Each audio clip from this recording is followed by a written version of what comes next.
What's up, everybody? Welcome to Podcast Now Plus. I'm Alex, and for this video, I want to talk about what if Spider-Man No Way Home sucks. Now, I asked this a few weeks ago over on Twitter, and I got a really nice response, and so I'm happy for that. You guys can follow me, by the way, on Twitter if you want to, Podcast Now 15. I don't plug that here, but I wanted to bring it to video form because I thought it would be a good discussion for people that don't use Twitter. It's not the most great place in the world, but I do want to talk about it. What happens if this movie sucks? And kind of elaborate on it more, right? Because it's a very open-ended thing.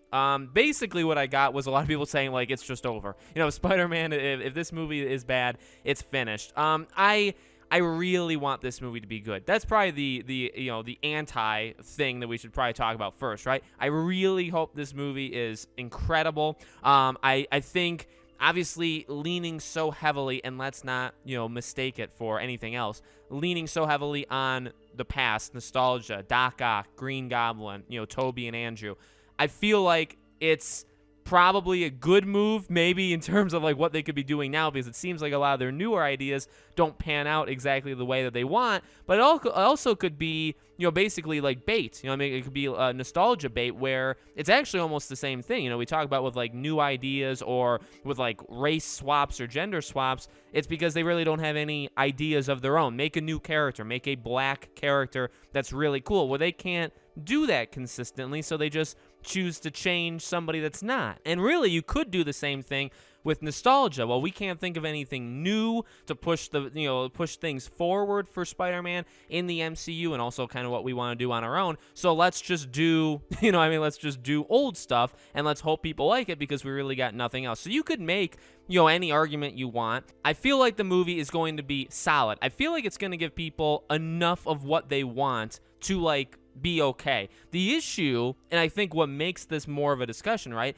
is the expectations, the hype that's online for this movie. Now, granted, they do a lot of this themselves. Like, you bring back Tobey Maguire, love him or hate him, because, by the way, I'm not even like the biggest Tobey Maguire Spider-Man fan, but love him or hate him, bringing him back, bringing Doc Ock, again, like, as I've said, Electro, making the Sinister Six just be old villains that we've already dealt with, but bringing them all together. Like, doing that is like, a kind of a big deal. It kind of is. So they're kind of doing it to themselves, but the hype and excitement online is through the roof. Didn't the trailer like beat everything any other? So people are watching this trailer, the first trailer, and people are excited for this movie. Definitely unlike any other that's come out, let's say, over the past 2 years, ever since certain stuff around the world started. Right? The movie is probably going to be the biggest. It may hit $1 billion. I really think it has a good shot at hitting $1 billion as long as things aren't locked down or nobody's too afraid anymore. I think it's going to be fine. I think it's going to make probably the most money of any movie, again, since, February of 2020. So I think it's going to do really, really good. And so it really is separate of that. You know what I mean? Because, like, it's going to make money. It's going to be one of the most successful films. It's going to put Shang-Chi. I assume it's going to put Eternals, where it's like, well, those movies make X amount of money, and then Spider-Man is like double it. And it's like, oh, well, why exactly is, and people are going to have those kind of arguments online. But Spider-Man's going to do good. But then the thing is, are people happy with the end product? The biggest thing, right, is just respecting, and that's what you have to do. That's the only thing you can do in this situation. The reason I think a lot of a couple more reasons, I guess, but one of the main reasons nostalgia stuff doesn't always work is because the creators now tend to not respect what's come before. So when you do this kind of stuff, when you bring back legacy characters, or you rely too much on the past, or you rely on the past in general, not even too much, right? Sometimes, or I guess oftentimes, even more recently, they just don't respect what's come before. They think they have these brilliant ideas that never really pan out. So I guess they really go hand in hand, right? When you bring back Toby, Andrew, all of this stuff, like, you gotta do it justice. You gotta make these characters good, and you have to make them exciting, but you have to respect why people like them. You know what I mean? If you're trying to do rewrites and basically change the characters, people aren't I think people have proved time and time again that they're not going to, stand by that. And again, it's an interesting spot because the movie's going to make a lot of money, but then you're going to see, and they can hide behind that. If people don't like it, they could say, well, it's the biggest movie in like 3 years. And it's like, well, that's great. It's the biggest movie since Endgame. Great. But like, if nobody likes it, well, that's a separate, we've seen movies make a ton of money that has a divide, and then maybe the next movie doesn't do so well, or things happen behind the scenes. I mean, we've seen that. We've actually seen that in Marvel. We've seen that in other, even Disney products. Like, it's happened. So you can't really hide behind, oh, it made 1.1 billion. If nobody likes the movie, that's still, that's still out there. But yet again, and I think a thing that does have to be said, right?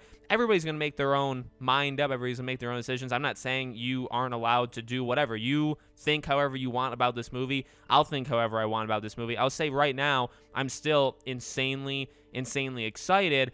I guess I'm going in really just wanting a really good time. I kind of want, like, I'm a big Fast and Furious guy, and maybe that turns people off immediately, but like F9 was kind of what we needed. Now, it was by no extent the best in fact, it was probably like middle tier Fast and Furious movies, okay? I think 8 is so much better. 6 has always been my favorite. 5 is really, really good. So this, 9 was not up there. It wasn't in the top 3. It probably wasn't even in the top 4 of Fast and Furious, but it was kind of the movie we needed. It was just big, dumb fun. You got the family. You got these group together. So in a way, I kind of want Spider-Man to be like that, but better, right? I want, like, highly developed characters. I want cool villains. I want that nostalgia. It's powerful for a reason, because we kind of do want it.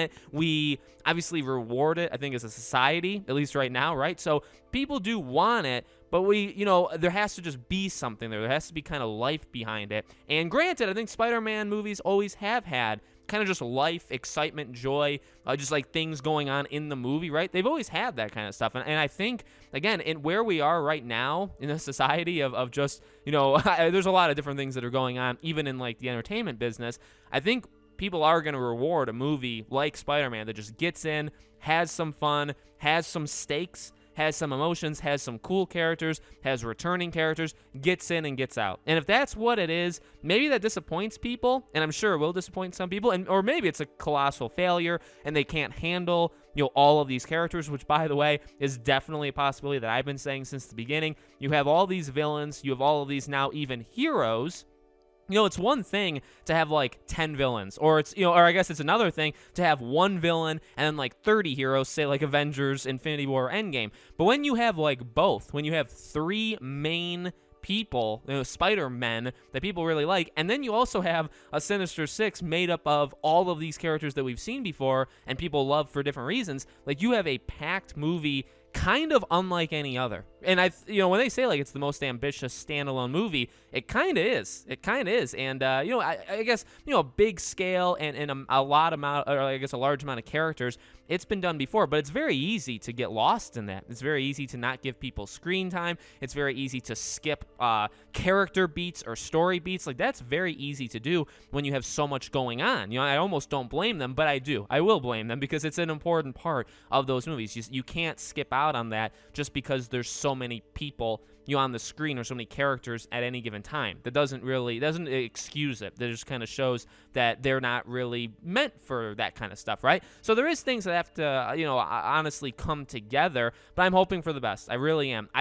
If the movie fails, if the movie sucks, it's going to be hell on earth on the internet. It already is like that, especially like on Twitter and stuff. Those are already horrible places. So is YouTube in some ways, but it'll be worse. People are going to be very, very upset.